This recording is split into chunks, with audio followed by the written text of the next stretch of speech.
Good morning, friends. It is Brooke with LegaSHE. Today we're going to start in with something quite fun. Are you ready?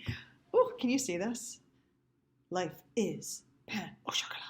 Make sure you read the whole sentence. That's the key. Life is a tasty French pastry.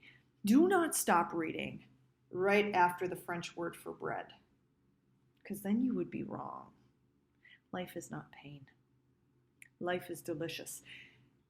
That is my lead in to financial independence. That is the topic for today. Ooh!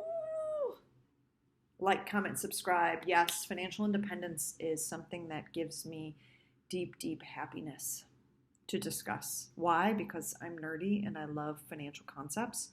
I'm nerdy and very different from many of the folks that I grew up with. And so I really get jazzed helping folks with financial well-being and how you might reframe how you think about your finances. So I'm going to tell you about myself. I'm not going to go way deep into my background. I can tell you I've always loved finance. You can ask anyone in my family. They'll tell you that little Brookie used to take her bike to the bank so I could use the ATM because I had a passbook, little passbook savings that I would write my deposits and withdrawals from my account right after I made my first communion. I was like 7 or 8. Yeah, I was all in on money flow. The concept of money, how money works, how do you use money to make more money? This fascinated me so much so that I used to get so jazzed doing my own bookkeeping. Like it just this much money came in and that much money went out, and budgeting and all of that really made me so happy. Now a lot of people will say, thank God you are happy about that. I really don't like it. Well, that's why I am here. I have a gift of love for finance. And as a result of that, I'm happy to pay that forward and help others and be in service to others as it relates to financial well-being. So let's talk about financial independence. I have been financially independent since I graduated from high school. I put myself through college. I bootstrapped my first startup, which was my own brain. I bootstrapped my brain. I paid my way through all 3 degrees, including an MBA in finance, with some scholarships. I worked hard. And I'm going to share with you my money mindset in order to help those of you who maybe grew up like me, whether lower or middle class, not necessarily wealthy, because the wealthy have figured out a lot of the money mindset that I'm going to share with you, but the folks who are not lucky enough to have been taught this from a young age, they end up with a negative relationship with money, a lot of lack perspective. That I don't have enough, I need to hoard it, I need to hold it.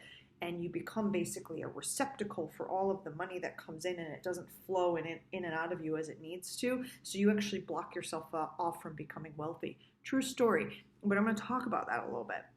And I'm going to use myself as an example. I'm going to share something with you that no one in my family knows. So internet friends, here you go. You're going to get a nugget that nobody else knows about me. No one in my family. And that is when I graduated from school, between credit cards and student loans, which I, for all intents and purposes, view as very similar to credit cards because they tend to balloon in balance instead of go down over time. Between credit cards and student loans, I had about $125,000 in personal debt in my mid-20s. For some of you, that's not shocking at all. For others, that's really shocking. Again, I bootstrapped my own education. It was no one else's responsibility. It was mine. I was a full adult. I was fully independent. And so therefore, I had to figure out how to make the investment in myself that was going to help me become the insanely wealthy person that I was always intended to be from the wealthy person that I started. You see what I just said? I was wealthy when I started, even though I had $125,000 in debt. I was wealthy. Wealth is a mindset. Wealth is not a state of bank account dollars. Wealth is a mindset. Wealth is a flow mindset. So what I said before is that most folks, my experience, and many people who grow up in certain backgrounds experience wealth as a hoarding approach, right? Get the money, save the money, hold the money, make sure the money's protected, don't touch the money.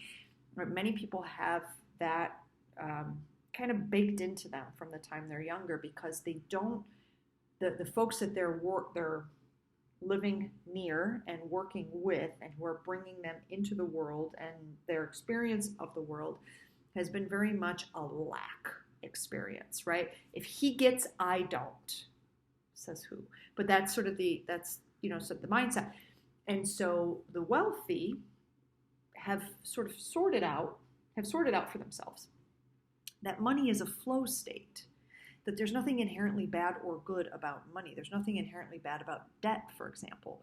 So my 125K startup capital in my brain was an incredible investment that I made in myself, which paid off so many multiples over that I'm really happy I made that investment. In fact, if I hadn't made that investment using debt, which is other people's money, if I hadn't made that investment in myself, I wouldn't have leveled up. Let's talk about credit card debt a little bit.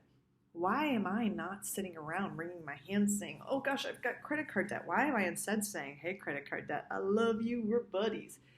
I know how to use credit card debt. How do I use credit card debt? When you're making an investment in yourself, there are certain things that are going to feel really good, that are going to help you on your path. And there are other things that are going to be frivolous and addictive. So if you can start to sort out for yourself the distinction between the frivolous spending, that is, I just feel good buying it, but it's not really going to help me, but I deserve it. That's addiction. And you can sort that from, you know what, I'm going to buy this really well cut, really high quality item, whatever it is, a sweatshirt, a suit, a shirt, a sweater, whatever it is, a beautiful scarf.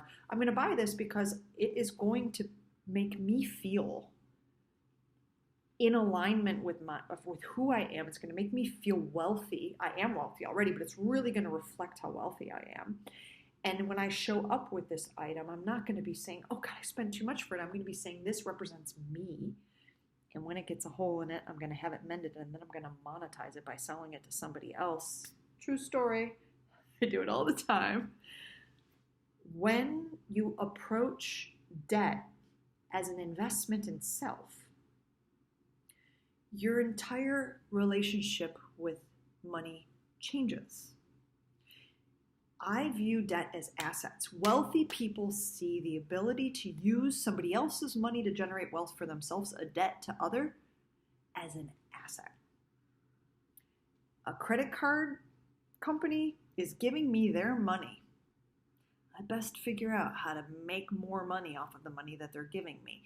If I do it wrong, I don't beat myself up. When I went out in my 20s and I bought 400 cups of coffee and 500 lunches that week, did I sit around going shoulda, woulda, coulda? No. No, oops. Should probably start over from today and not do that again. So I don't beat myself up over how I spend my money. Money is a flow state. It comes in, it goes out. It's not hoarded. And I have a very positive relationship with money. So I knew it was an investment in me. My family, my poor family's probably like, $125,000, what were you doing? They weren't my keeper. I was independent. My parents don't have to answer for me. Guys, they didn't have to answer for me. Actually, once I was of a certain mindset, they no longer had to. I was completely into. I am a unique being, and other people are unique beings, and your children don't need you. They can figure things out on their own. I know it's easier said than done, but they can. I figured it out. So they weren't responsible. So it was I was taking calculated risks and investing in me as my own startup funder, using the credit card company's money. Thank you, credit card company, for funding my startup. So you have to get in touch with what is the way that very, very wealthy, multi-million dollar, hundreds of $1 million net worth families, how do they treat debt? And understand that there is a calculated way to use debt in your life, and debt is a friend. The more and more you push against and resist using debt, the more debt appears bad and the more you feel overwhelmed and a victim of debt. You got to get yourself out of that mind space. That mind space is a slippery slope that takes you down. You need to get yourself in the right mind space with regards to how you invest in yourself. I hope this was helpful. Have a great day.